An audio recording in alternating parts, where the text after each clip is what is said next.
Hi, welcome to Dogman TP Hunting. And if you're listening to this, it'll be on the Interdimensional Voyagers podcast. I've got a guy on today from the States. His name's Sean Patterson, and he's an experiencer. He's been interested in Sasquatch, uh, Bigfoot in the UK. Also, fairies. He's had interactions with fairies. He's captured a lot of entities as well. Now, he sent me through the photographs and some of the video. I found them very interesting. As I say, with any of the videos and photographs, all I do is I enhance them. I don't use any AI. Okay, so what you see is what you get. All right, there's no AI involved at all. Yeah, and yeah, he's a really nice guy, and I'd like to bring him on, and we can have a, like he said, an organic conversation about his experiences he's had. Let's get him on. Hey, How Sean. you doing? Hey, how you doing, buddy? I'm good, mate. Yeah, thank you for coming on. I appreciate it. Appreciate it. Thank you for helping me on. I'm not good tech wise, so I appreciate you being patient. Hey, no problem. That's all right. Uh it's one of those things where it's kind of you know I'm okay with it because I do it regularly. But when it's not, when you don't do it regularly, it's a bit hard to try and get your head around. Think, oh, how do you do it? And how do you get on? There's a little bit of fiddling around with it, but you've done well. You got there, and we're here, so that's the main thing. Um, Can you tell us a little bit about yourself first of all? Whereabouts you are, and I grew up uh, in Southern California, in around Orange County. It's south of Los Angeles, kind of by Disneyland, not too far from there. I had an unexpected kid at 22, and I was planning on joining the army anyway, but I joined the army at that point, and you know, I ended up being placed in El Paso, Texas, um, doing a lot of logistics kind of testing for like future Ukrainian having our, like we worked on an artillery system, and we were pretty much just the guinea pigs for officers. I was like, okay, let's go climb up this mountain and see what this weapon system can really push it to see how it would transition over there necessarily and use that data.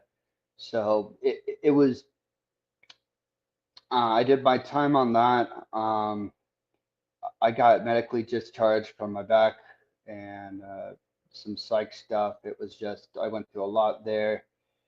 A lot of we did. I didn't go overseas, but there's a lot of people who like committed suicide that I worked with, and there were a few after even that did the same. It was just it wasn't a half. It wasn't it was a rough place for anyone to be at station. I'm still proud of my country and proud of my service. It's not that, but so after that, I started going to college and stuff.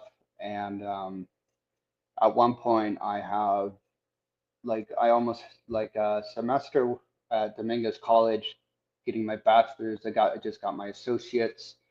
And this is coming from someone who, I made a lot of bad choices when I was younger. I was just a stupid young guy.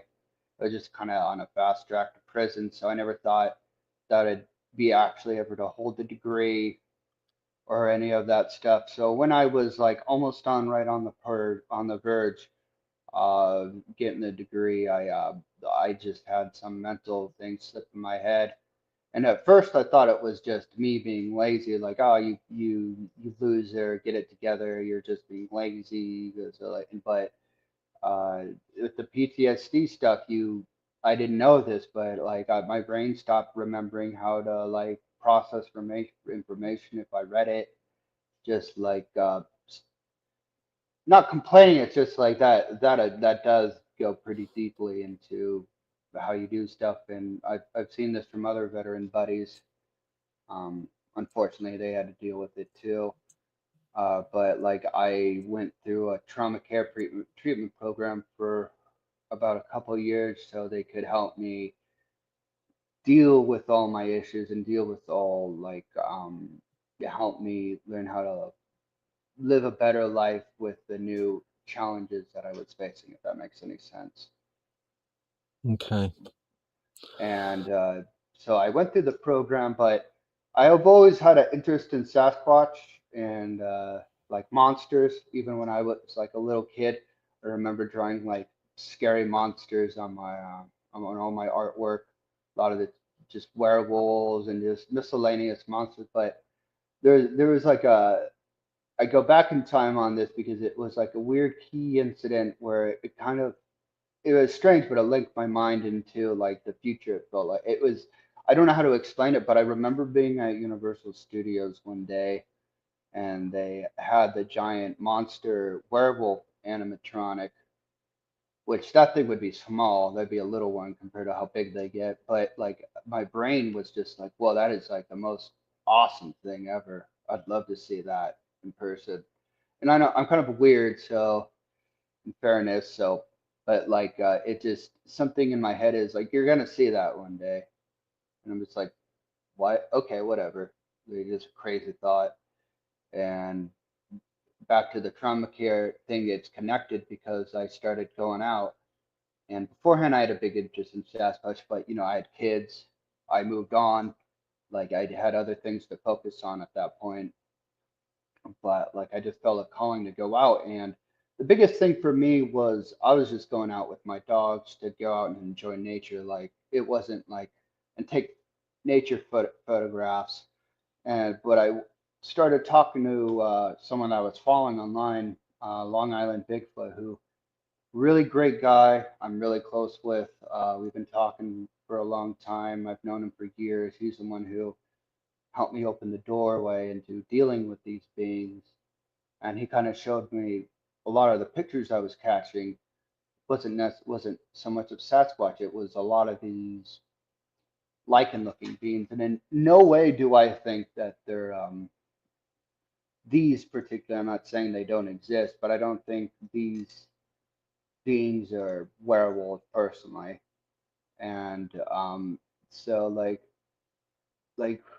one really important day I would say on interacting with them. There's 2 days that I went and I forget if it was 2 days in a row or if it was one weekend after the other. But uh, the first walk, I think I get it kind of mixed up. The first walk, I think through the area, same exact area was through the path of the Sasquatch, and there are some pictures I have on there of different structures of what I think are nest areas, and they're what I noticed between what I think or the different home habitats are like if you go through a Sasquatch area, it's very they have more hands like us, so they can make much better, much neater looking structures than we can. And I have a couple pictures of them where one is where my boot's next to it. I'm a size 14, and it's like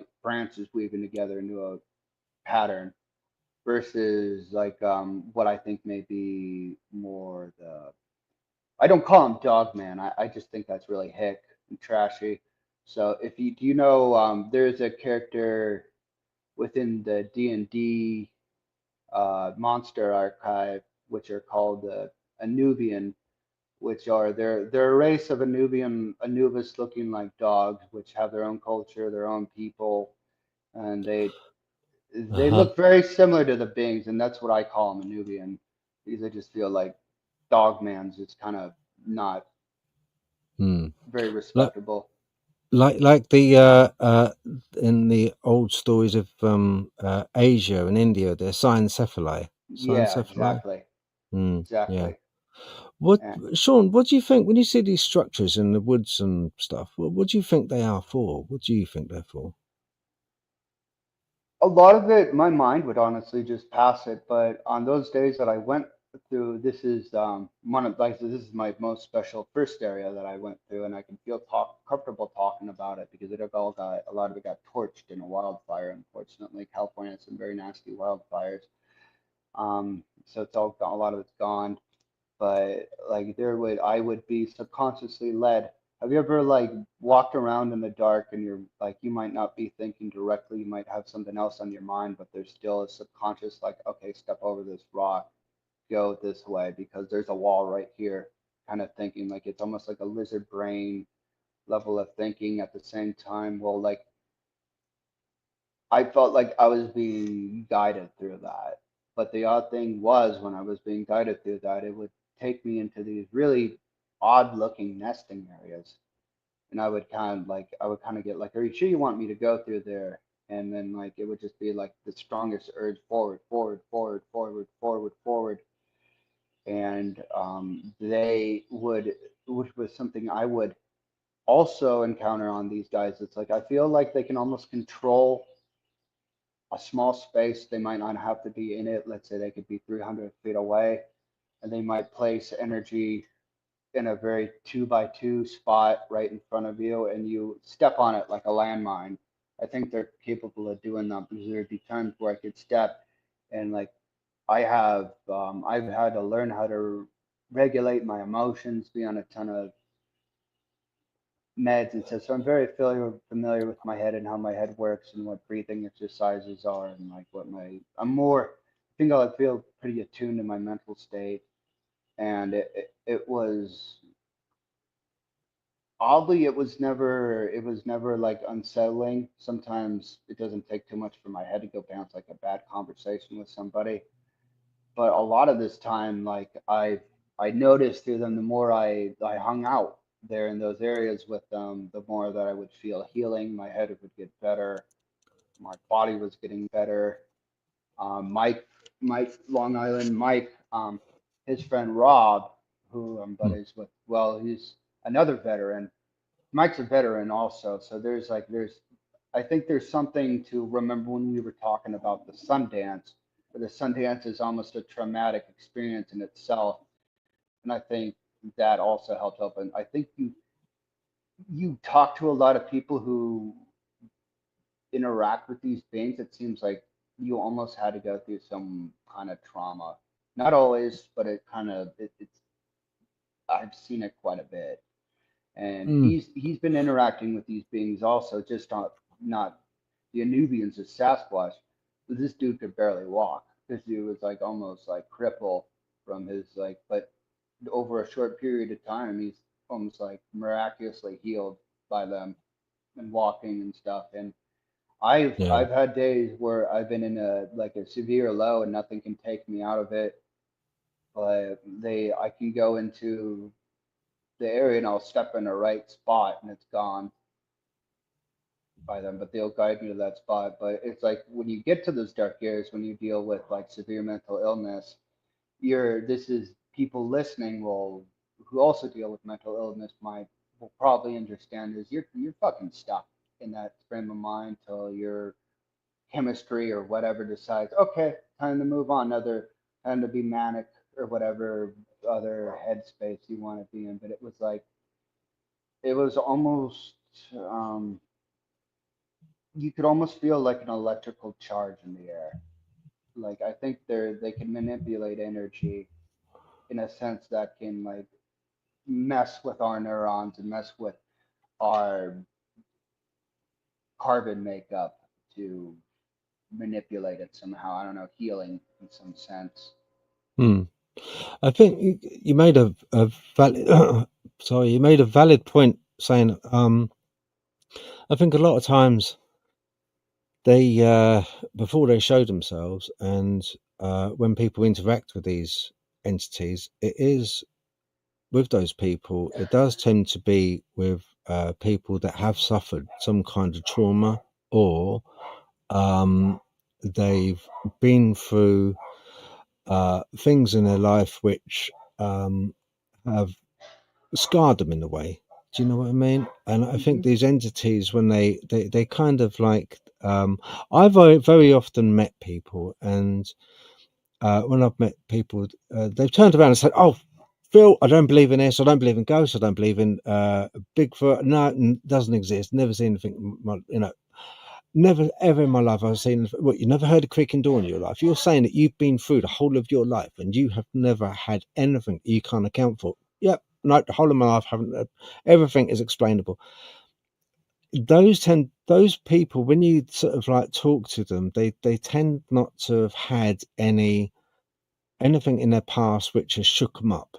Do you know what I mean? They haven't had any emotional trauma. They haven't had any. They've kind of like, Boring life. I'm joking, but yeah, I yeah, know exactly what that you're kind saying. of thing. Yeah, that kind of thing. It's almost as if these entities tag people or know to show themselves to people that are in a way kind of, I wouldn't say vulnerable, but um, have are aware of their own mortality and are more aware of what is around them. You know, Very, the ethereal, very the true. That's, strange. I agree. You know, Within Europe, there was for a long time where in other cultures too, where like a warrior would go into the woods for a long time to reconnect with the forces there. And there's a lot of mm, old like English literature on that, like knights doing it and other cultures too, going in the woods. And I'm not saying it's connected to that, but there are like ones that talking about connecting with the wild men also out there while they go to this healing journey. So it's like I think I think it's always just been in front of our faces, but I think a lot of it's been covered up. A lot of it's been you like it's you can't control it. Like you can't put it in a pill and sell it to people. In a sense, does that make sense? yeah, it's a Like, shame. Do you know what? When you think about it, really, with history, in a way, Sean, this is the way I think about it. Years ago, when people had interactions with these things, and we're talking a few hundred years ago, as you said, your background came from Ireland on your father's side, yeah. So no, they had a lot of law in Ireland. They've still got a lot of law in Ireland when it comes to folklore and black dog folklore, fairies, pixies, elves, gnomes, all this kind of stuff. Now, years ago, majority of people that had interactions with these creatures couldn't write anything down because they were illiterate, like the 100%. Native Americans. They never wrote anything down.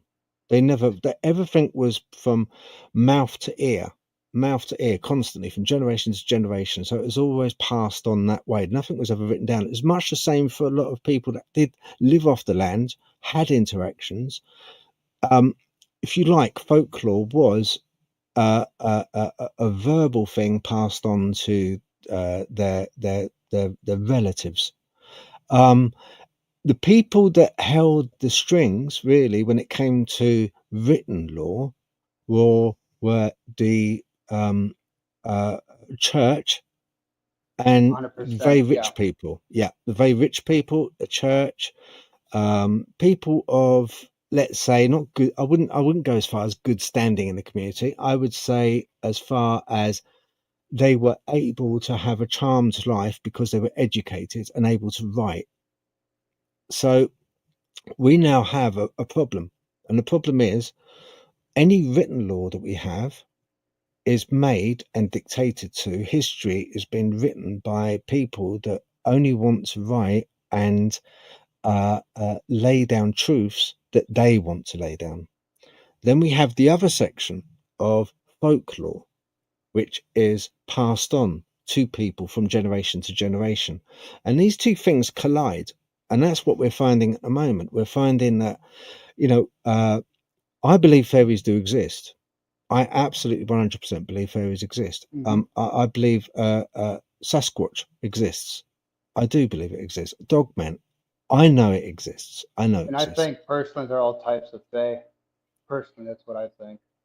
Like Yeah, every yeah. different culture, like Japan calls them the yokai. Like every culture has a name for them, a type of fairy, type of otherworldly being. But it's odd that just like the word fae, yokai is not like just one specific. It's like a whole like dimension of beings. It's not just one people of beings. It's the Ani, the Oni. God, that's bad. I forget. It's the only one I can think of right now. It's I think the thing is with these beings, they're able, like with fairy lore, you get different types of fairies. Okay, there's not just one set of one fairy.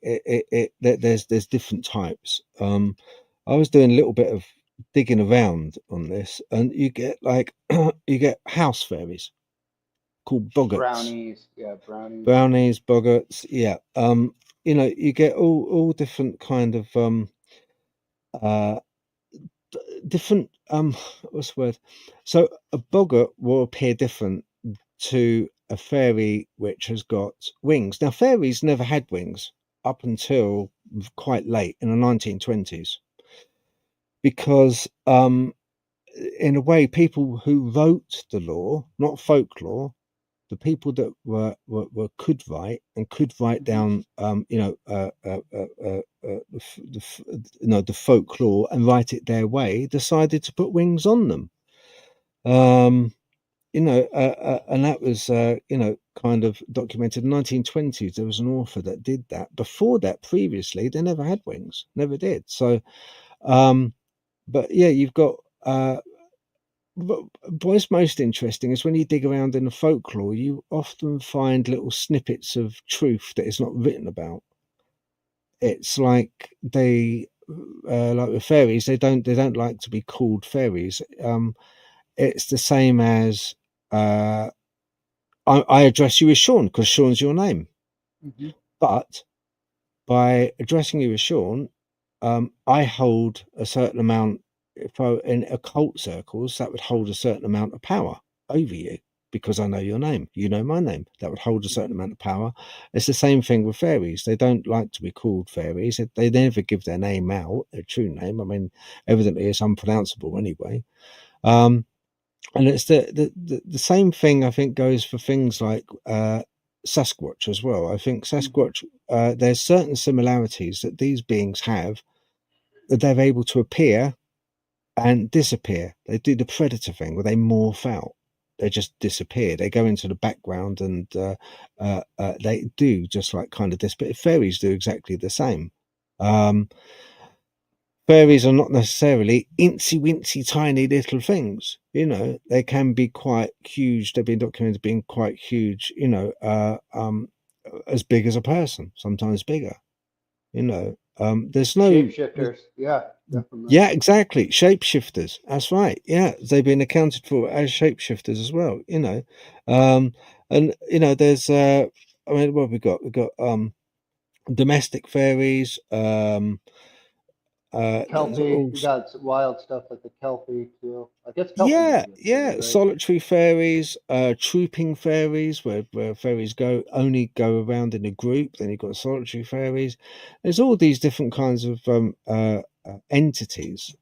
I mean, if we take the word fairy away and just call them entity, it kind of like, in a way, gives it a bit more sense because they are in and amongst a lot of other entities.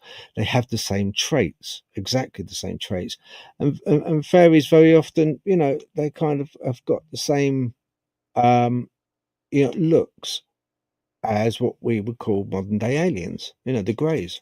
Um, when did it first happen? Can you remember when you were a kid when you first came across uh, you know, something that stood out to you as not being normal? Do you remember? When I was younger, I would see sometimes what I thought were beings running through the backyard, but it would just be like somewhat like an orb or like light occasionally. But it would like at that time, I didn't have really a deep knowledge about any of that. I was just like, oh, that's weird, and just go back to watching cartoons or whatever. I just didn't give it too much mind, honestly. Okay, yeah, because it's you know it's something where do you think when you were in the forces, when you were in the forces, did you ever meet anyone that experienced anything, within, because they often are seen in encampments and in um We were very close to Area 51. I didn't experience any of this personally, but there were a few guns out there that did have like weird. craft above them, and they weren't helicopters. We did air drills with helicopters quite a bit, hooking up our artillery to it and flying around. So well, like we knew we weren't stupid. We knew what a helicopter was, and it would just appear to be like a big ball of light, and it was over, could be closest to 100 feet over, like the truck, really on TV, and either way you want to call it, but it was like it, I didn't see this. Like I didn't see any of Okay. this. But your soldiers there stationed there, if it was by Area 51, they must have known the history of Area 51. So they Yeah, yeah, kind of yeah. like, yeah, yeah. So that's interesting. Interesting. Yeah. No, you know, I find the whole, you know, thing where, you know, with in the forces where they come across, you know, kind of entities in their encampment and stuff, you know, and I find that really interesting. I find it interesting also because, you know, with like yourself, who've served, you can't help but, you know, have senses which are heightened and are used to being heightened. You know, you will have um quicker, like your fast twitch muscle groups will be quicker, you'll be more aware of what's around you, you'll be, because of your training and because of your deployment, you know, you're kind of, which makes you, I think, more of a valid witness, you know, much more of a I valid agree. I witness, agree. you The know. military does train you that. So you sent me through some photos, um and also some documents as well. Can I put some up so that we can Yes, have a go little for it. look? Yeah. Any of them you want. Go ahead, please. Okay. Right. I'll put this document up first. Um, Black dogs. Have you seen a black dog? What they call a type Many, one? many times. Um, God, so many times I've just like come kind of like meh to it unless it's like close. Um, they, I posted the black dog picture because it's like it's a reconnecting thing in almost every culture, whether it's Celtic, Norse, even like it's not talked about, but even Odin had a black hound war dog. Hmm. Not the two moon chasing ones, but like the one like he had a personal hound dog within even Mesoamerican. Um, it's the serpent god, the feathered serpent god's brother was actually the underworld dog guy, and he looked a lot like Anubis.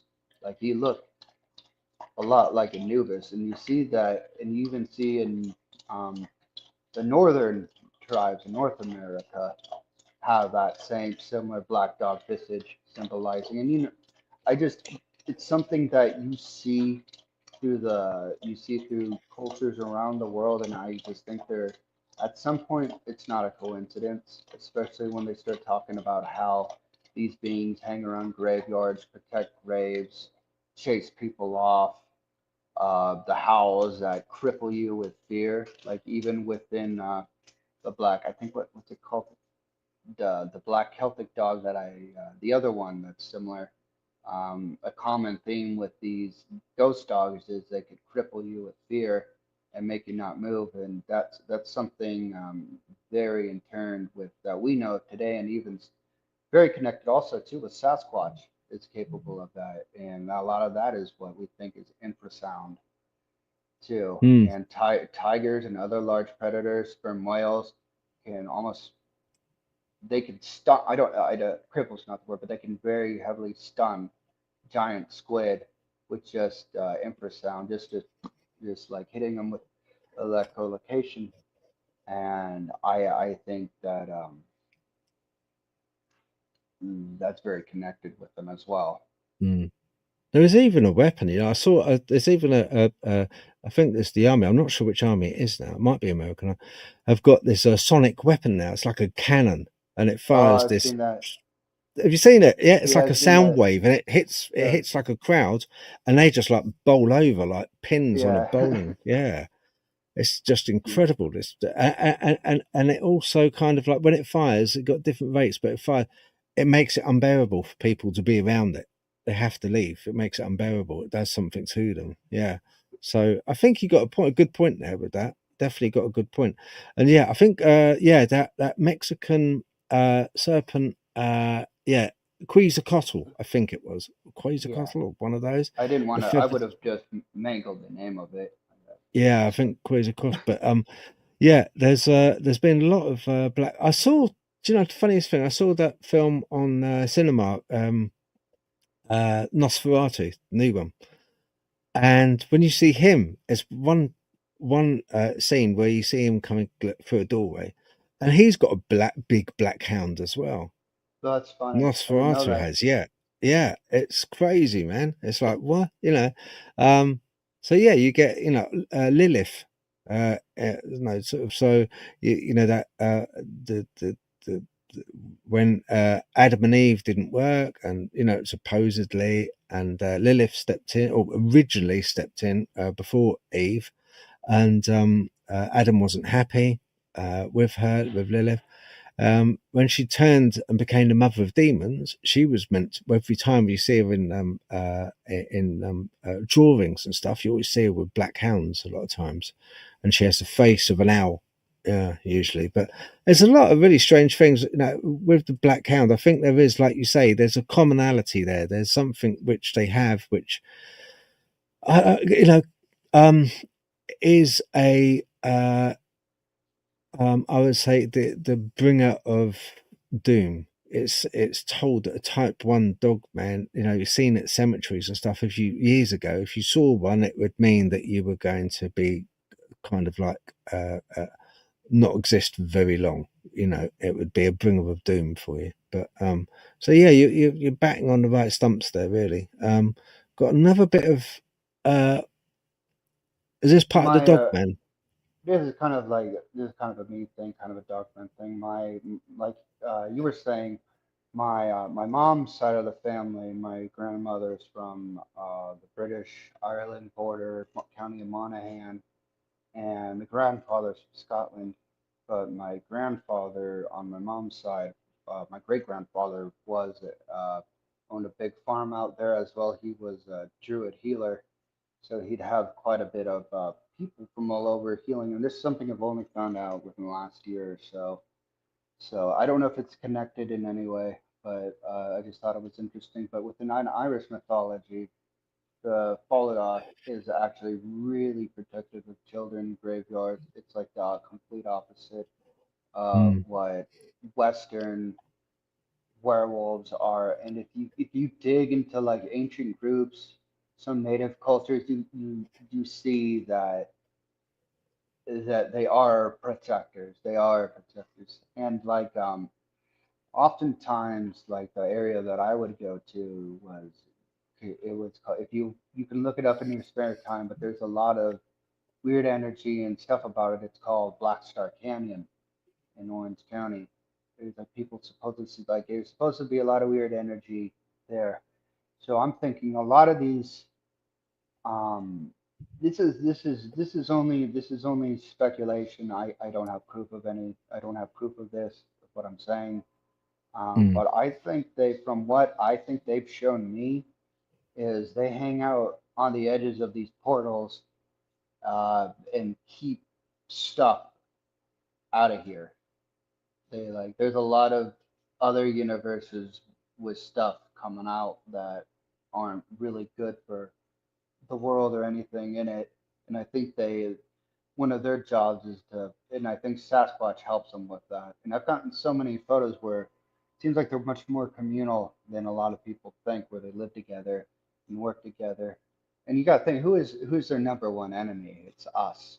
They live in a world built by us, so there would almost be no point in feuding, right? yeah, If you would yeah, think of it yeah. strategically.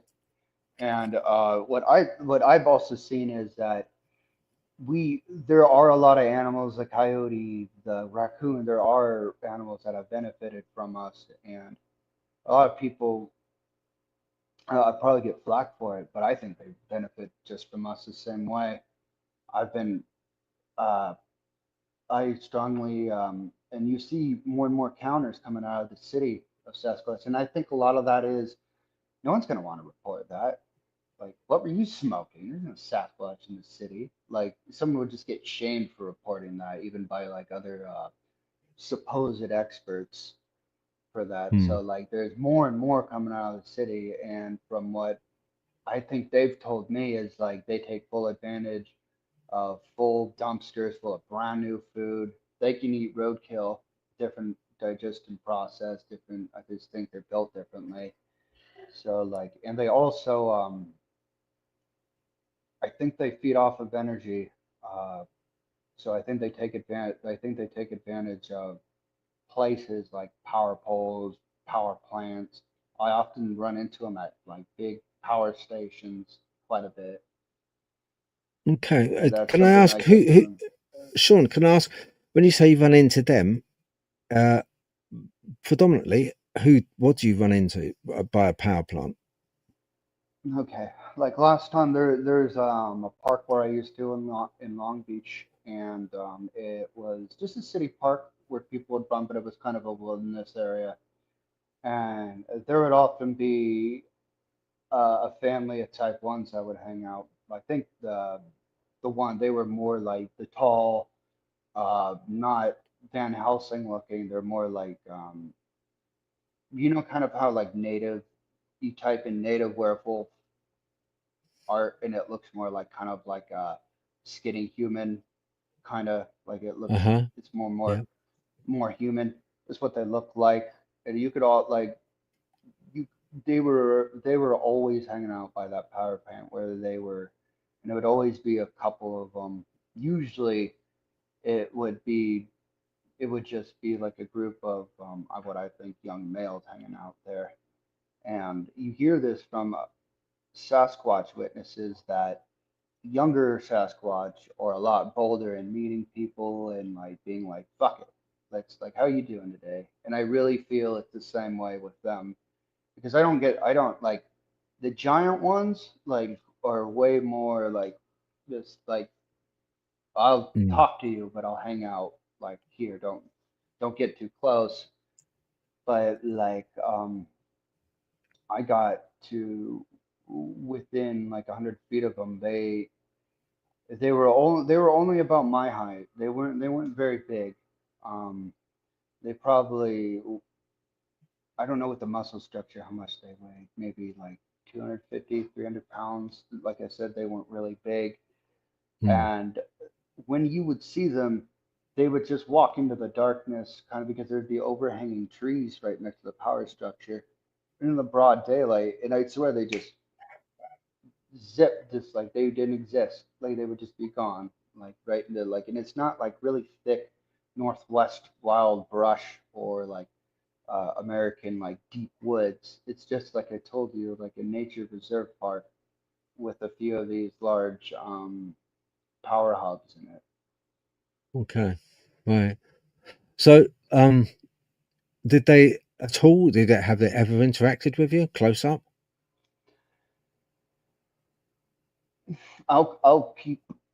I'll keep the best stories. I'll tell the ones that I remember the best, that I feel like I could share. Let's say the first time I encountered Hades really close is you have a picture up there, one of my pictures where I felt like everyone, my good friend Long Island Mike has his guide, which is a Sasquatch called Bubba. So these Mm. beings, oftentimes, what it seems like, will give somebody, they'll pick somebody who's patient enough to deal with your dumbass or whatever. And so, like I started interacting with Hades, like almost like he would be the one that would I would get the most communication from. And when they communicate, it would never just be, for the most part, like verbal words. It would be like, have you ever had a dream like where you might be taking a nap, but within like a 30-minute time, you'll have like three lifetime dreams. You'll like have three big Yeah. dreams between like. they'll communicate with a name with like a video like that within a split of a second, where you live through that, and you can you'll feel everything around you. So I've been transported to like the middle of the top of a northwest mountain, and I was completely covered in water and rain, and I was like within 20 feet of one having a long conversation, but then it's over like a dream, and you only remember parts of it at a time as time goes on. But that's often Mm. how they communicate. Okay. Right. Yeah, I get you. I get you. Yeah. No, it's like a lucid dream, isn't it? It's like a sort of, yeah, like almost before you wake up, you kind of had that dream state, which is quite very, very real. Yeah, but you know you're still asleep, kind of thing. Yeah, it's odd. Um, okay, right. What I'm going to do, I'm But going the to have but a look at the uh, carry on with this. Now, this photo you sent me, um, what's this about? What's going on here? this is I'm just trying to connect some. I'm just trying to like draw connections. I don't know. Maybe people would find some kind of um, something in this too. But these are Native American dream spirit houses, and Okay, these were built to compete like also keep spirits up, but they were also considered like a bit of a gateway. And these are I live in Georgia right now, like mid Georgia, east of Atlanta, like hour east of Atlanta, Georgia. So these are like the ones to the left are local, and you see the mm, but you also see that within Celtic thing, they might not have like a different type of home structure. It might be a pile of rocks. But the natives also do like a similar pile of rocks, which I also had photos, and it looks very similar, oftentimes to a fairy circle. And if you the connecting thing a lot of these cultures say though is that these beings ran away from us and they use these rocks as a portal or this gateway or as a portal to get away from us back to wherever their world is. And you see okay, that all right, over the place. okay. So, And so like a this, lot of my experiences have been around megalithic boulders, especially like granite quartz. Like there's yeah. something to it, I think. Yeah, I think so. I think, sort of like running water. That's why, like, kind of, they're always often seen near streams and rivers and running water. Yeah, and I think quartz in rock and stuff. That does have a, yeah, that does play. I stayed in Georgia for a while. Yeah, I was in Valdosta. Oh, nice. Yeah, yeah, it was okay. It was all right. Yeah, just by the rail, there's a long railway track that runs through Valdosta, and lived in some. They're basically like one level buildings, houses, on the estate. Um, but yeah, it's and these railway tracks, they're just long and straight. They're not like over here. The ones over here are like kind of, you get a straight line for maybe like 500 yards and that's it. But the ones in the States, they're kind of like just straight line it was, just like you look down and you can see almost the event horizon just at the, where it ends. But yeah, no, it was okay. Summertime was hot. Valdosta, I know that Yeah, in Georgia. I was living in Los Angeles in Long Beach, and I Uh, was like a couple blocks away from the airport with like severe PTSD. So my mind was not doing well. So I moved out here. Dogs. I moved. I moved out here to Georgia because I was having like it was really hard for me mentally. I was really falling apart living out there, having planes fly overhead every day, and it was. Shut up! Okay, I was yeah. having a hard time with that. I moved out here. We have I bought a house out here with my amazing wife. I was going across the country 3 times a year to see my daughters in Indiana because my ex moved to Indiana. So I would travel from Long Beach to Salem in southern Indiana 3 times a year, and that's a long drive, and Mm, especially when you have head stuff. So like I wanted to get out of there, so I moved somewhere over. We looked all around the country, and I just felt like this was right. and I wanted to move to a place that had a few acres and stuff. And I at this moment I am turning it into like a wildlife like sanctuary. I am building something that I could get these beings to come in, or I think I'm following their instructions on how to set it up for them, little bit at a time.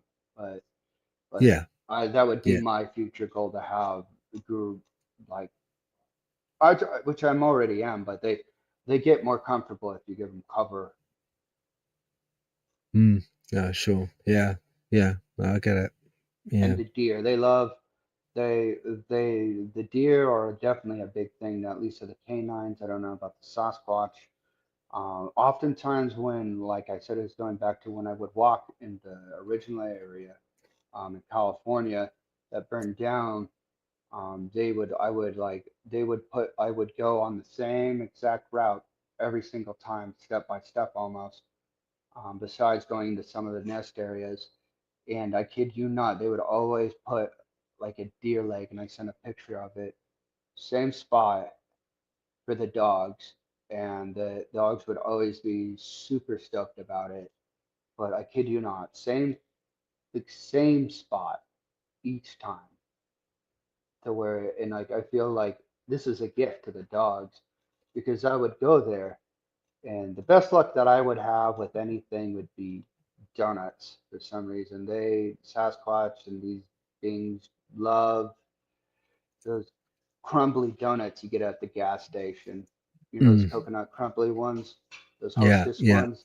They're like, that's out of anything. Besides, if you go to a mom and pop bakery, like owned by like an immigrant couple, where they're using lard on the donut still, that's a very good. Like, those donuts taste better anyway. I agree, but like they Yeah. like that.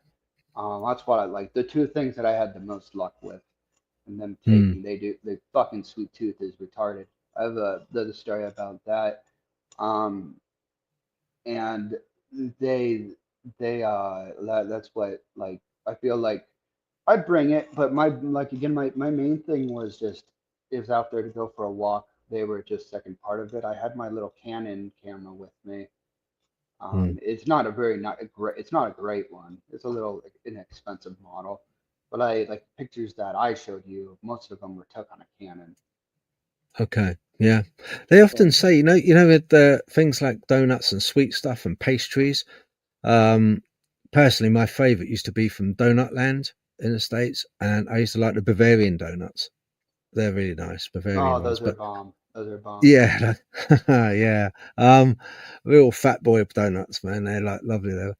But they often say with Sasquatch as well, they like things like pastries, and because when you think about it, it's something that they can't produce themselves. No, They it's a if you leave them nuts and you leave them carrots, lettuces, whatever, they're going to be like, oh, what the hell, um, Mike Long Island has a few stories where he gifted them citrus. Like, he would leave it out in spots, but when he got back to his car, it'd be like a pyramid pile of citrus, or not a pyramid. It'd just be like a really neat pile of citrus. Like, no, no, try again, kind of vibe. mm, So, like yeah, what you're for sure. saying, if it's something they could just go to any orchard and grab it, probably. Like, no, Yeah, that's it. So this is anything which shit. is anything that's like kind of crap that we eat, yeah, they Yeah, kind of like, oh yeah, we can't, they can't produce it there. So it's like, yeah, it's great for them. there's this. Okay, we've got Sean a photo you sent in. This one. That Now, is. Go ahead. yeah. Now, what I did, I noticed in one corner, I blew it up because I noticed a figure in one corner up by a tree. That Oh, did, okay, I see him. No, I yeah, didn't see him. If, like I said, like, I've only a couple people have seen these pictures. So if you see something, like, chances are I didn't see it. yeah, yeah, sure. No, as I'm just going through some of them I put into order, but some I haven't had the chance to put in order. I'm afraid, but we have it this one. What happening there? What's happening there? he At that time we knew, well, we knew that guy was there. So the story with that is me and Monty were. I go with my dogs, and he's uh, Tishla, and the other is Dogo Argentino. So it's like an Argentine Mastiff that hunts wild pigs, pretty much. So she's a beast in herself. But I've always had really good experience. I wouldn't let my dogs anywhere near like a fucking bear or anything that I would think that would be remotely dangerous to them, because I've had like really good experiences with these beings being friendly to the dogs. Otherwise, I wouldn't have brought them out there and never put them in that kind of danger. Never had, even till this day, they'd been friendly to the dogs, and then like fucking me, even I think. But so the thing was, I was walking through. This is my area that I used to go to in Boxstar Canyon, and I like Monty ran off in the bushes, and I was just like, okay, where's he going? And this is summer. It's it's kind of light. You could see in the pictures. It's kind of scrubby. Like you could kind of see through it more. You could see through the Mm. scrubby quite a bit more. And I just go like I keep walking, and then I go through like a couple layers of scrub until it's just this kind of little opening where Monty's on the edge of the Mm. opening, as you see in the grass, and he's like just tail Right. wagging, just like Yeah. super happy, Yeah. looking at something, and just like I was like, oh, do you see a rabbit or something, buddy? Do you see a rabbit? Do you like he likes to chase rabbits and stuff? You'll never catch them. And then I look in there, and the first thing I see is like the ears pointing up, and like even I these beings for whatever reason, um, they make it easier for me to see them. I fucking swear it. Like because sometimes it doesn't take much for my head to go in a nasty place. But when I walked in there, it was like kind of like I like there was like an instinctive oh shit where I like walked around, but then I remembered you're out here to do this. But so what? I didn't walk away, but I like turned around, and I was like oh like an instinctive oh shit. But I'm like then I like turned back around like oh yeah I'm out here to see you guys. And he was still there. He was completely. You see, I could see he wasn't like growling or sparing his teeth, but it was dry, so his lip was a bit up, and it looked dry, and I could see his front teeth, and he looked like he was smiling. His eyes, if you zoom in on his eye, he looked happy, like the expression. It was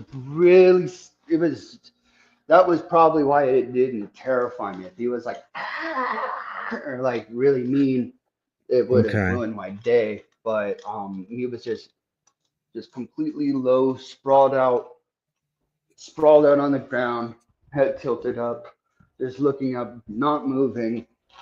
And I was just like, "Oh, how you doing, buddy?" And he just like his ears twitched, like Yeah. when I said it, like a dog can twitch his ears, but like it almost seemed like they had their intellectual ability. It's just like if you put human mind in a wolf's body, they just have more control over their body. It was like it was able to move his ears up Hmm. and go like almost like a satellite, and Yeah. and I could hear like I saw his tail wag.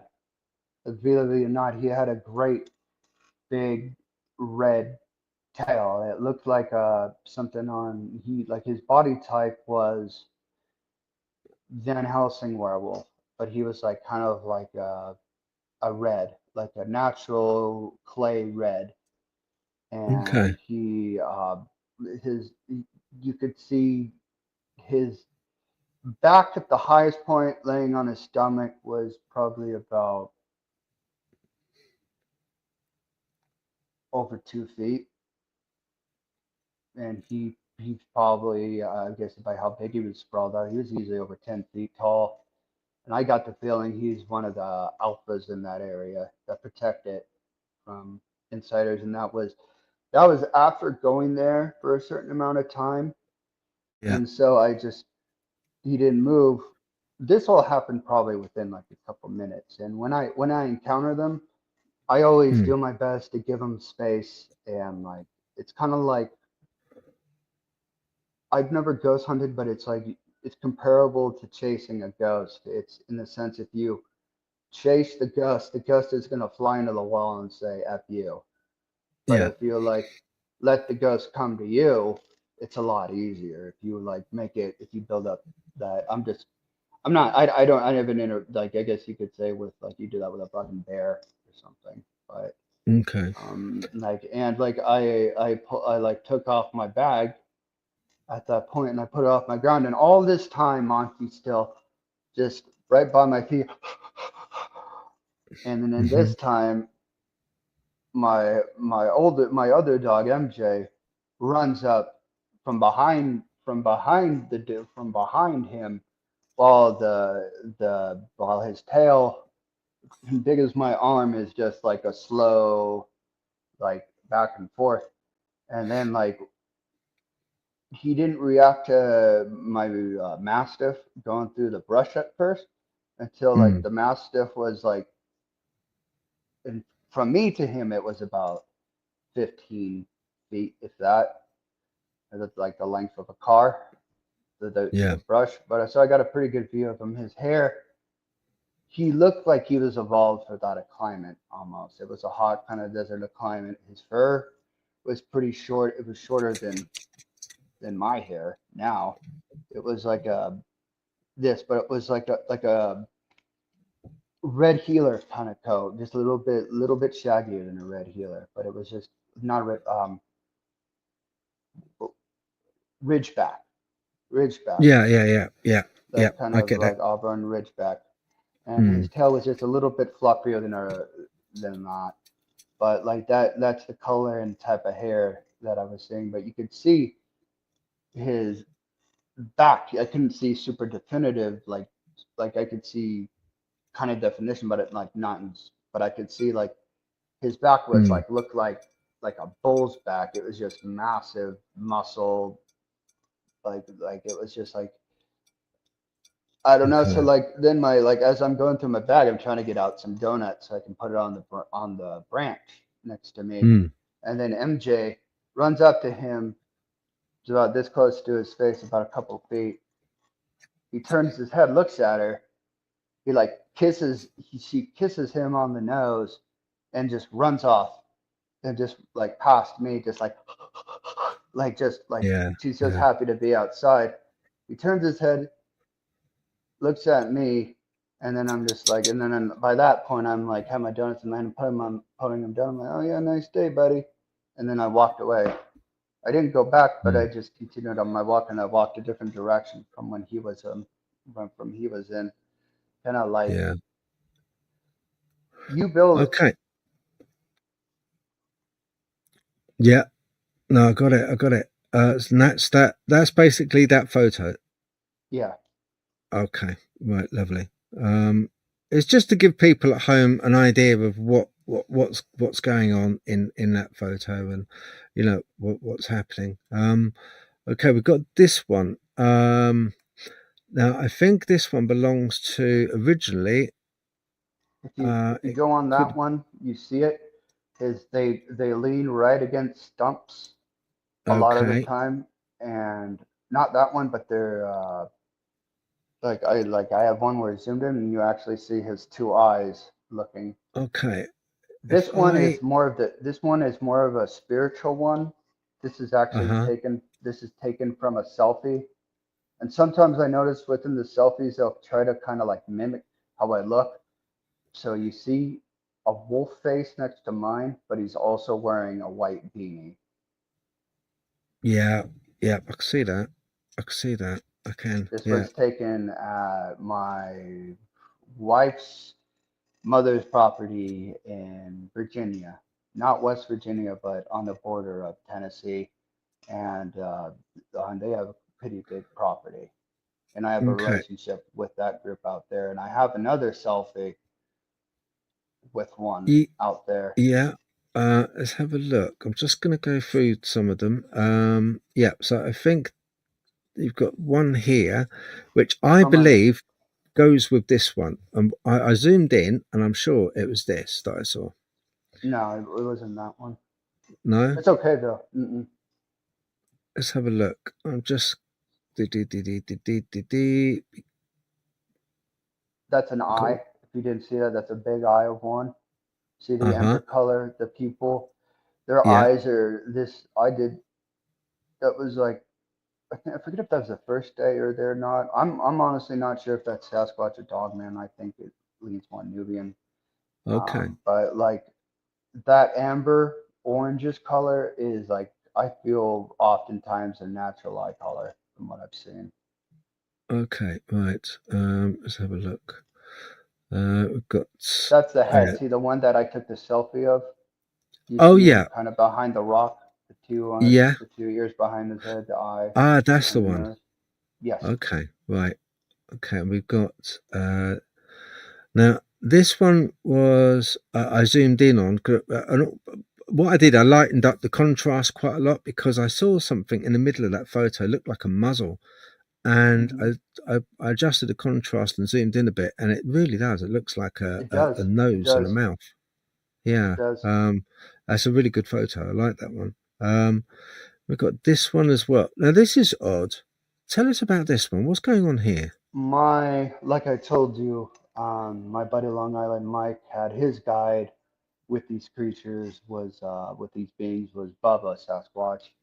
Mine, however, was um, this Anubian who I don't know his actual name off the top of my head. I might, but I nicknamed him Hades because that's my favorite Greek god, and I like he showed me a lot. He was often the one I would run into out there or communicate with. But in this picture right here, it was an odd thing. I didn't see him at that moment, which was I was having like severe low depression at that point, and then I instantly like felt picked up. Like it felt like their energy is very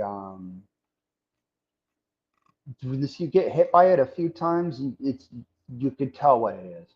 You could tell it's very special energy. And like I took the picture and then I looked at it and he was there. I never saw him, but he was there. And his build. I have another picture where Monty's looking at him, and then I have a red circle around him in the brush.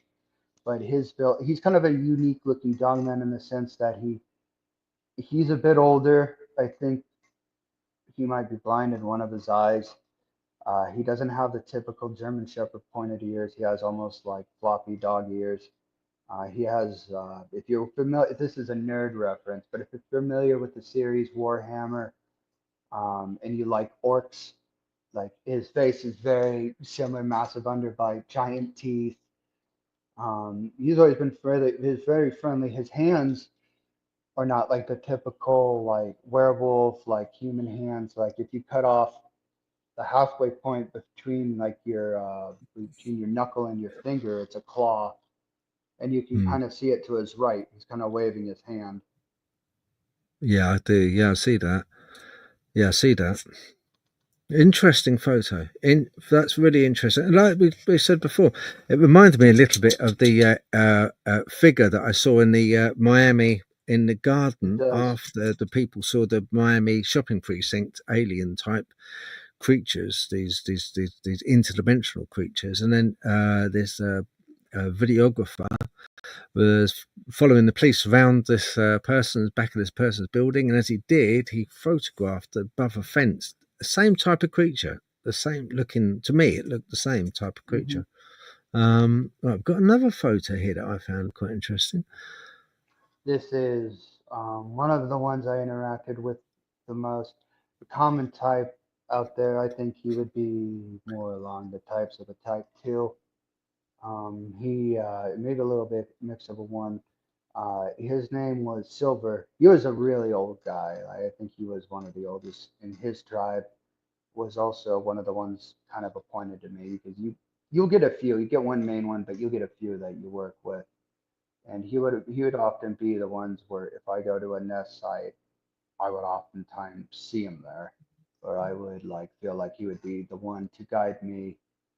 It would feel like he would be a more senior trusted member of that tribe to kind of like guide me through stuff in a way. Hmm. Or Okay. like if I asked something, he would often answer the question.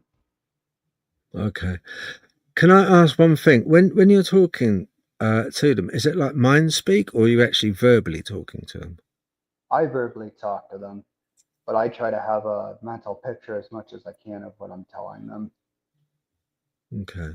But sometimes, oftentimes, what I find is the best way to communicate with them or get them to have your attention is I would take naps in their area, or I would do little things like that that would show signs of trust, or I would just hang out there with the dogs for a while, or it would be very, it's not my priority. They're not my priority out there. And I know they appreciate Mm. that. I know they appreciate their peace, but they, it really helps to go and meditate. You'd be surprised and oftentimes if you can find a center balance and you can connect with the land better, it's a bit easier to connect with them. Not Mm. always, but I've noticed it Okay. And helps. Sean, to clarify, this being here, that's a Bigfoot, a Sasquatch. That is a Nubian. He is a type 2. He is Okay. very close to a coyote. If you look, he looks a lot like Wile E. Coyote from the cartoons. And Okay. oftentimes Native Americans, I've heard their experiences with them, they will call them, yes, they look like, around here anyway, in this desert area, they are like, that's something you hear often, they look like Wile E. Coyote. Okay. Okay. Right. I've got another photo. Thank you for that. I've got another photo.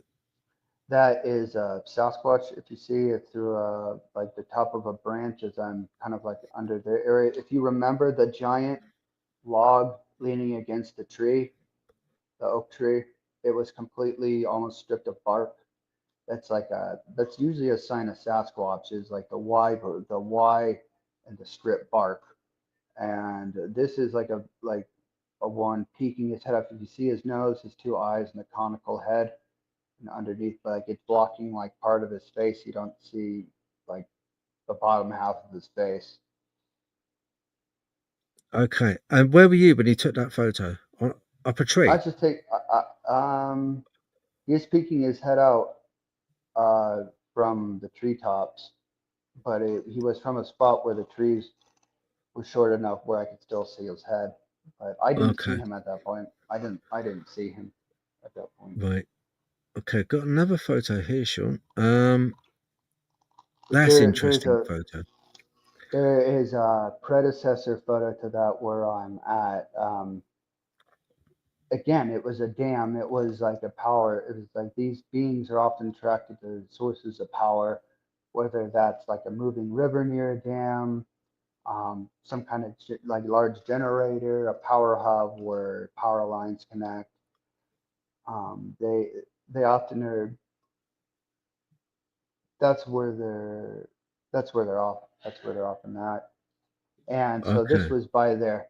And so this is a mother Sasquatch holding her baby. If you look to the right, you see the baby almost has like a little nose. You can see the mom with her hand on top of its head, petting the head. You can see the shape of her forearm, and then like her hand is covering part of his eye. You can see her conical head, and her eyes are part way closed, and she has a very feminine face. But Yeah. in the picture also, zoom out a little bit, or if you even look in there, you can see a couple. There's also Nubians within that picture as well with them, kind of Okay. going again to like So, they're more communal. all right. So the Anubians, or I call them dogmen. Yeah, They do they get on with Sasquatch?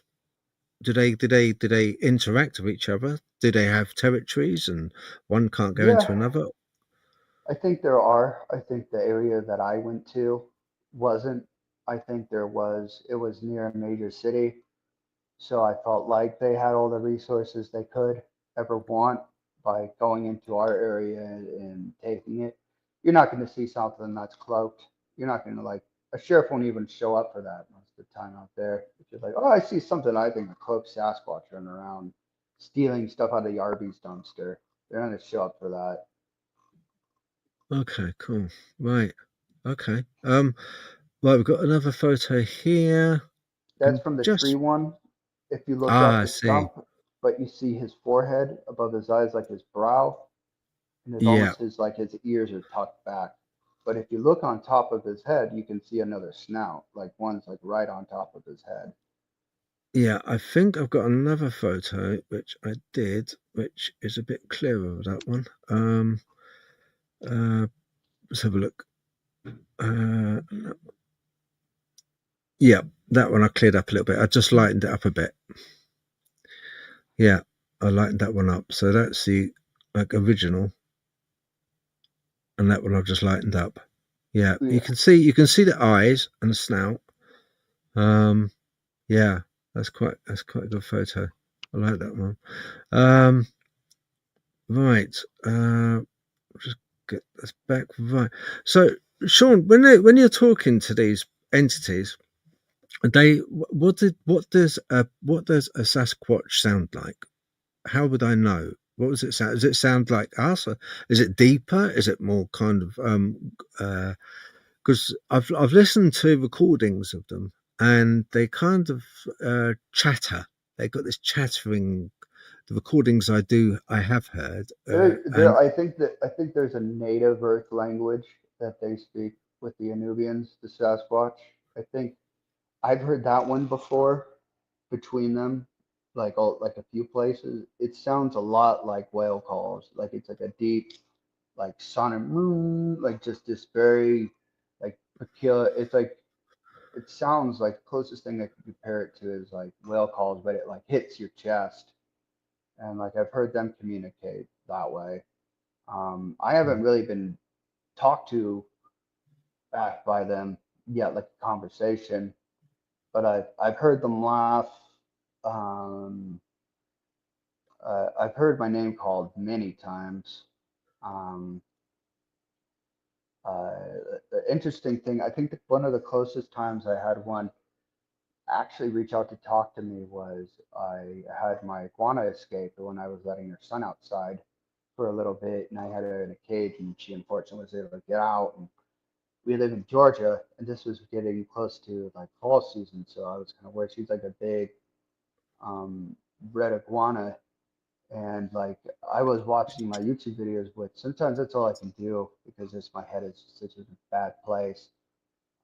And I get when I watch something, my mind will be like just there, like I won't hear anything else around me, especially at my headphones in like now, and like I heard just my name screamed silently.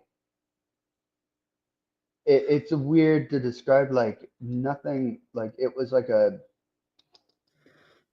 it was like it felt like a dream almost in that amount of time. Like, John, get your it sounded like, hey, get the F over here.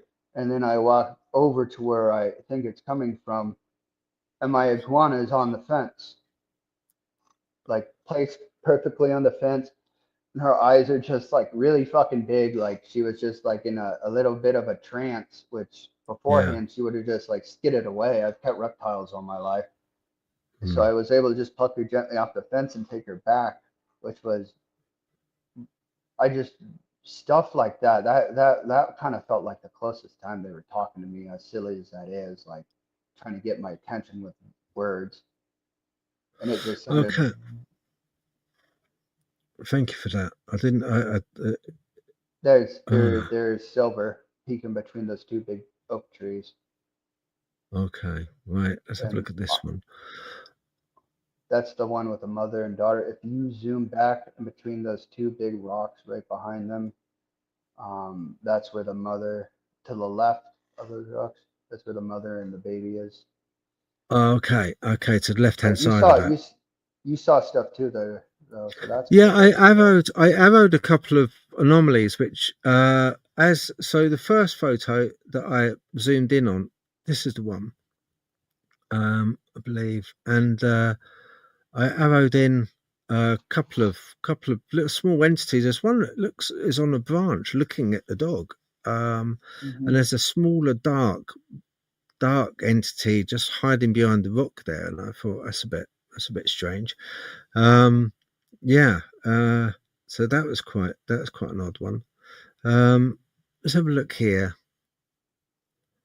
Aha, right. This is where. Oh yeah, this one. Your dog was looking at something. What was your dog looking at? Do you remember? I think that's a baby Sasquatch or some kind of little being because like where his face is at is like it's like some little monkey looking creature touching his face.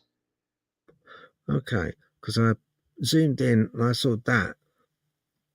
Yeah. Once again, it could be pareidolia. It could be on my I see part, an eye right pareidolia. there. I didn't notice that, but I see an eye on the left right there too. Mm. And you know, it's just he's staring in that direction, and I followed the dog's eyes, and Yeah, that's what I maybe he's was. But staring at that. you know, it could well. But I don't. You know, what have we got here? I've got another one there. Oh yeah, yeah. This was interesting. So you took a. Why did you take a picture of that branch? Oftentimes, if I get them on camera, like I said, like I get like a gut feeling, take a picture now or take a picture of this. Like oftentimes I'll say like something will just feel right where like, oh, that's a nice sunset. I should get a picture of that. Like encouraging thoughts like that, but they're very strong urges to do it. And oftentimes that's when I can catch them on camera. So Right. Okay. like Because it's not me catching them, it's them letting me catch them. Like I give myself zero credit for having any of them on film. It's all their choice. okay. But because I tell you what, Sean, because I looked at the photo and I can't do. I was all adjusting the contrast, adjusting the lighting, and you know, and this popped up. So if you look Oh, I see that. closely, yeah, and uh it's translucent. It's almost like there's two parts of it. There's also something sitting down on the branch. You can see like a leg coming down, which uh, um, looks like cargo netting on the right hand side of the arrow, and then Yeah, it you've got does. It this does. other entity which is cloaked. I take no notice of the two white spots. They're not eyes. I think that's just dapple sunlight coming through. But where it comes, where you can see that translucent entity, I'll get it a bit bigger. There, that uh, is distorting the background slightly.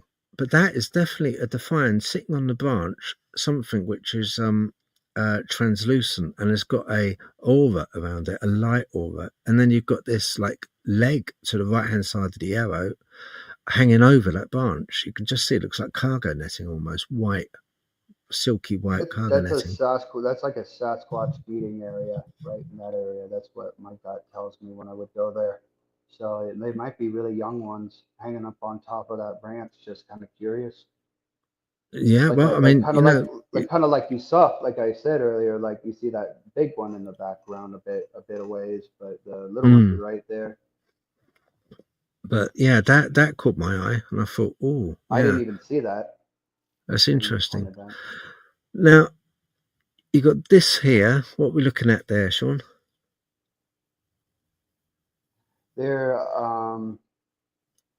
what I thought it was, this is something I think I saw. Like I went out into uh, like a really thick area part of Black Star Canyon. All the areas that I would go to um, would be like I'd go areas where other people wouldn't be, and you see, I saw something near this kind of clearing of oak trees and shrub as this like black mass kind of like jump from one tree to the other, and it was coming towards us, but you could hear like it was just like it was just the branches like going, not necessarily breaking, but like a deer going through branches. You just like you kind of like, oh, something's there. But I thought it was a deer. There's deer honestly and mountain lion and pig out there. So like oftentimes my mind's like last thing it's a kind of cryptid or fairy. It's usually the last where my mind is. My mind's usually pretty in reality for the most part. But then like Yeah. as we got closer, the mouse moved to the side and it moved and it was just what I think it's the Dogman and he had like a really yellow eye, like it was almost like a golden color like that. But Yeah. when I filmed it, it almost you could see it almost reflective, and you could see what looks like a stick, but that's actually his eyebrow above Okay. his eye. Mm, yeah. Um, That's the picture. that's the picture. It's a no. That's the one that in the beginning with the muzzle. My bad. My bad. Yeah, yeah, yeah. I got you. Yes, right. Okay, I got you now. Yeah. Okay, let's have a look here. I was in that one. Yeah, yeah. That was. This is a kind of interesting one as well. It's in a V of a tree, and when I looked a bit closer in the V of the tree, I saw this.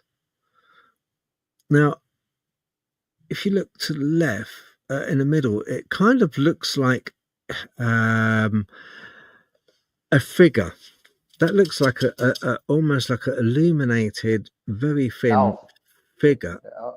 Yeah. holding on to the left hand. If you see its arm on the left, holding on to like a twig, and you Yeah. see its feet, got extra long feet. Mm-hmm. It just kind of, to me, it just screams out. It looks like a figure in this It V, does. but it's, I had to zoom in quite a bit. And the bottom where the arrow is, I saw another small entity with large dark eyes down the bottom there. Um, but yeah, interesting captures you have, and I just sort of spotted that. And the more I look at it, the more I can see the figure standing bolt upright, absolutely straight as anything, um, but leaning towards the left hand tree. What have we got here? That's Hades. So there's a picture of a zoomed out picture is Monty, and he's looking directly at him. Um, Yeah, okay, yeah. but there So, he is. I think I saw him there. Um, I've seen him there before. I forgot if I saw him at that, but this is like one of the first. This is like one of the first pictures I got of him. But right, you could see his massive underbite with the teeth, the same super dark eyes. You could see his right eye a little bit better. That's why I think one of his eyes is blind. You see like his like you see it's like scarred up, and then you see his right eye, the white of it, and you see his pupil. So I think he's missing one. I think he's uh, missing his left eye.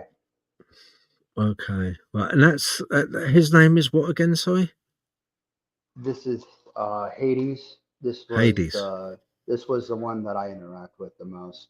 Okay, He's grizzled his fur, um, almost like an orangutan. You know, kind of like a really yeah, grizzly, full body hair, really messy, shaggy, like almost like a wet dog.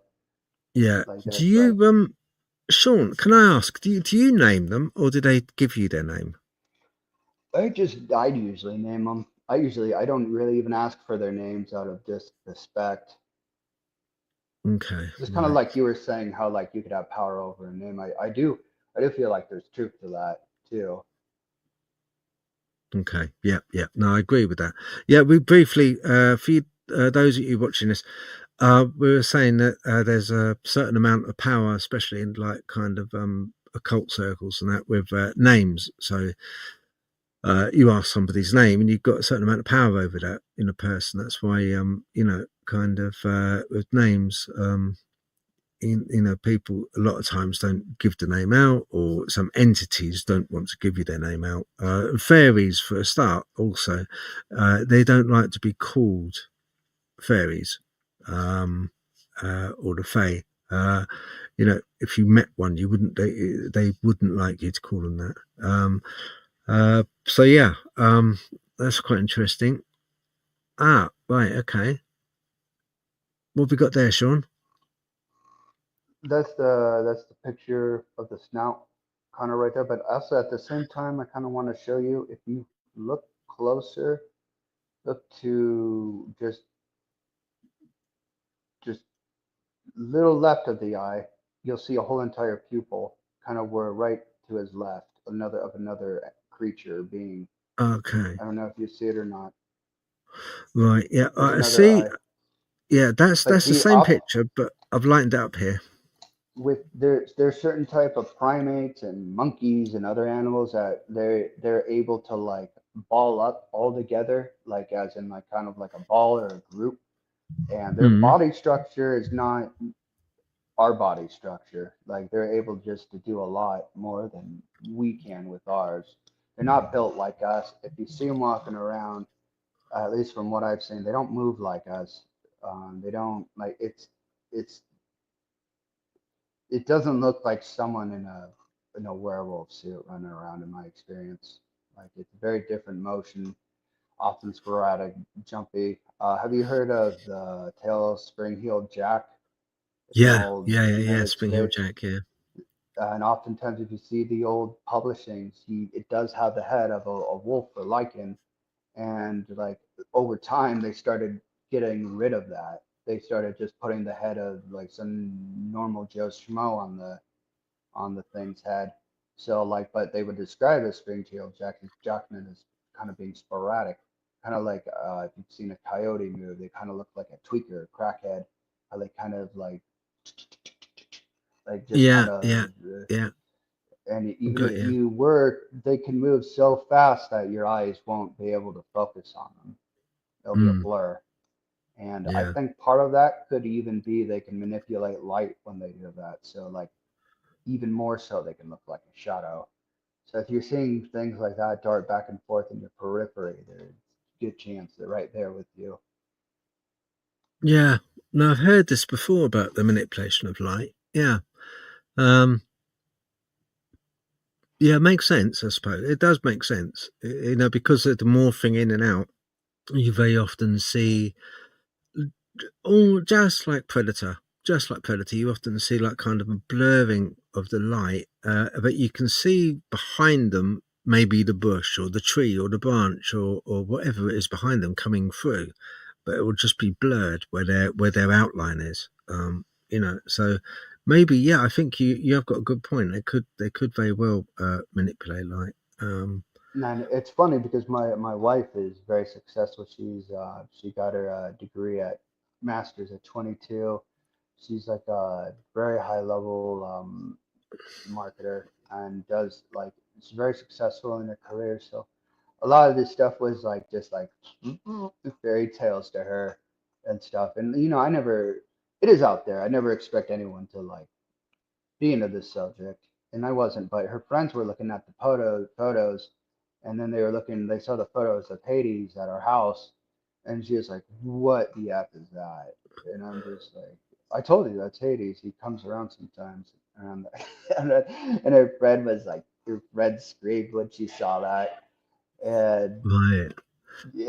but I'll like she's had a lot more open mind to it than like she's had her own experiences with them like the other here in Georgia even in the past they've been inside my house before and almost like what you would call a ghost farm or something. It could be easily mistaken for like um haunting, but it's not. There is never any. I've been around what I think is malevolent spirits, and I never got that from them. They've always been, I feel, protective of my kids too, to some sense.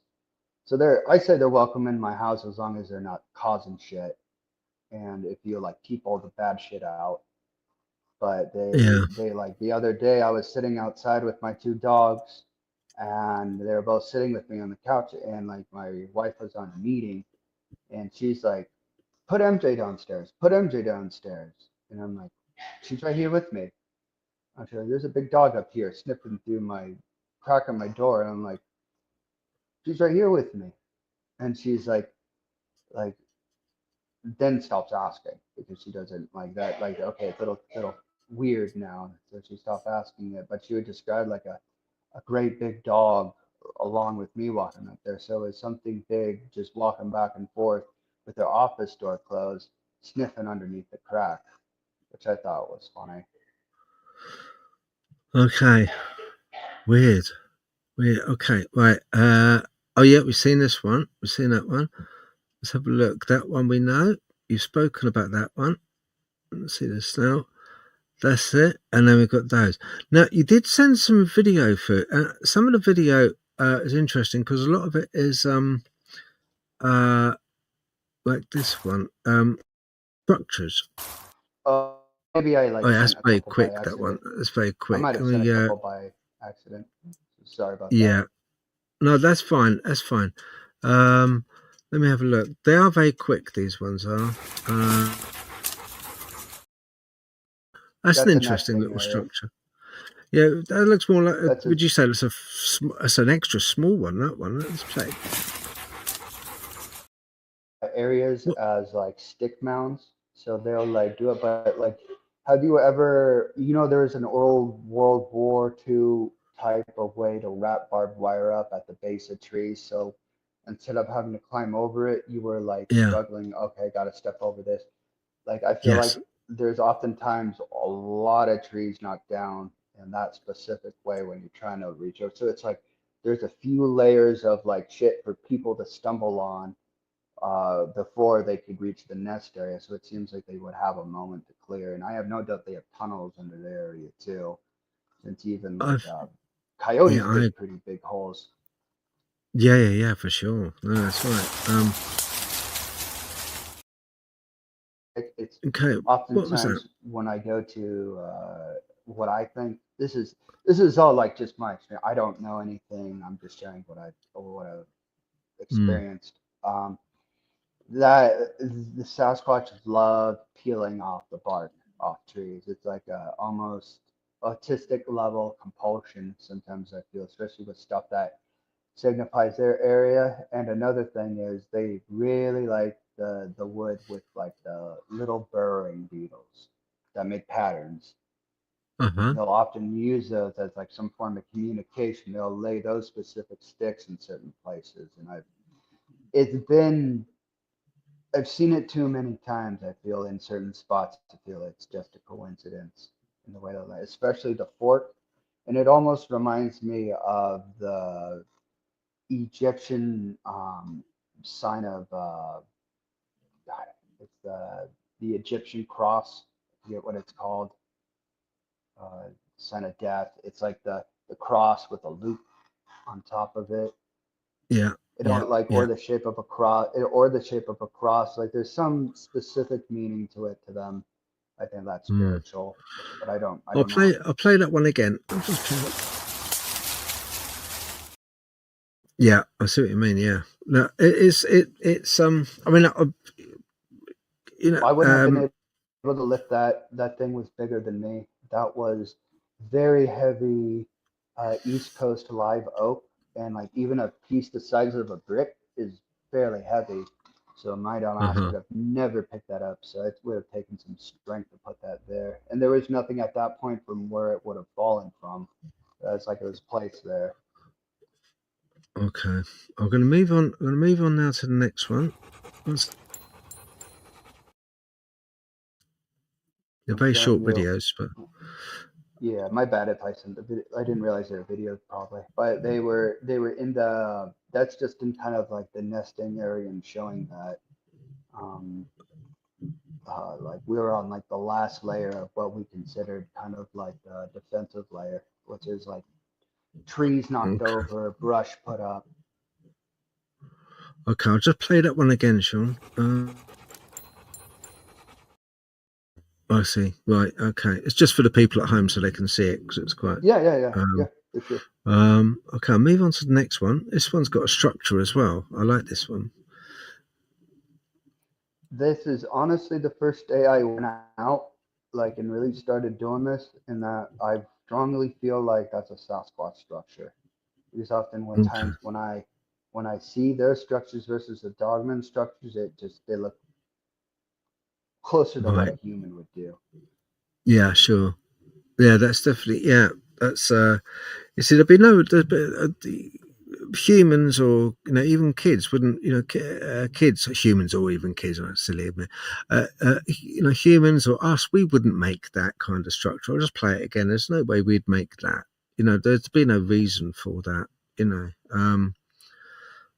doesn't serve any purpose for us really. But I've got another I one put a here. bunch of oh, see that right there. If you pause when you play the Yeah, video, let's see in if the no I sorry, can't pause it, my it's bad. too short to Well, pause. my bad. But anyway, if you look at that video, it's a very intricate sign, and I believe this is a Sasquatch marking. You see how all like it's the branches are all there, Yeah. like it doesn't look random, especially the way No. dogmen don't, in my experience, make stuff like that. That's a Sasquatch marker. Okay, I'll just quickly play that one again. Okay, do you know what those markers mean? I could only guess. I think some of them actually are able to like use them as charging pads. I think some like my buddy Mike says this too, and I'm starting to really know, like really believe it that they use a lot of those structures not for um necessarily for shelter, but it's used like as like a power generator station for them. Like they're able to manipulate, kind of like a natural Tesla generator. They can like generate energy from the Earth's magnetic field itself, or something like that. Yeah, I got you. Okay, right. Well, listen, Sean. At the moment, um, I've been through. Oh, hang on, there's one more. This.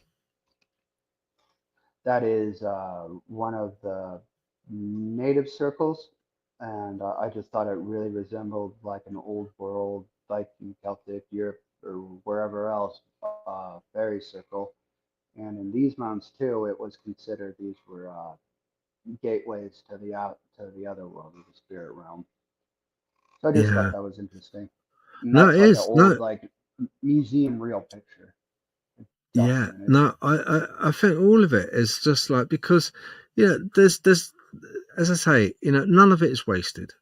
Everything you've shown us has been like kind of fantastic because there's I would say quite a few shots in there that I saw stuff in, no, and I circled, and there's a couple in there which are like really, really fascinating, really fascinating. And I'm glad I you. do, I always had the mindset of like I probably won't see anything, but I'm glad you did.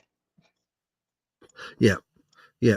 No, no, no. I thank you for sending that lot. I appreciate it. And once again, people at home, what I'll do is uh, is there any way that people can contact you? Do you want people to contact you? Yeah, if they want to. I'm not. You're a much better people person than I am. But if people ever want to talk, you can um, give them my info, or if Yeah, you want it's to good put to on my share. Yeah, if if you people want to have my say, email down there or something.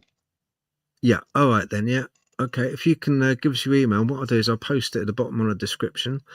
Um, because you're on Facebook as well, aren't you? Hmm. Yeah, so I that's right. I kind of stay away from the groups and stuff. Like I support my friends, but like I just didn't have a good experience with it, and I just kind of put a bad.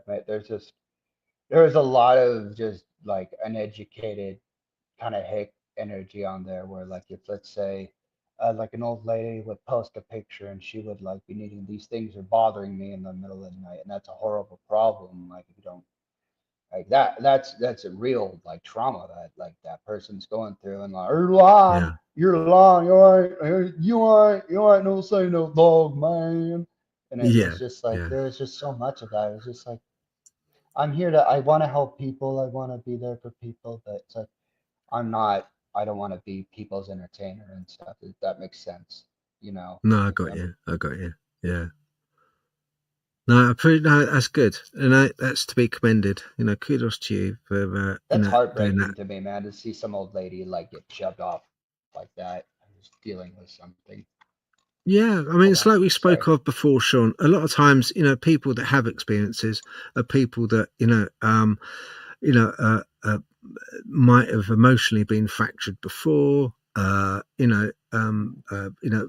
Sometimes I've been through certain stuff in my life, which I think makes me more receptive to these entities out there. So I mean, no one gets out of this world scot free with nothing. There's always some baggage we tote along with us. I don't think these entities know this, but I think by you know vindicating, from the point of view of like, or victimizing people. That's the word, victimizing people because they've seen certain entities. It might be ghosts, it might be poltergeist, it might be fairies, it might be anything. But victimizing them, it doesn't do any good because at the end of the day, just because they see something but you don't, doesn't mean to say that they still don't see something.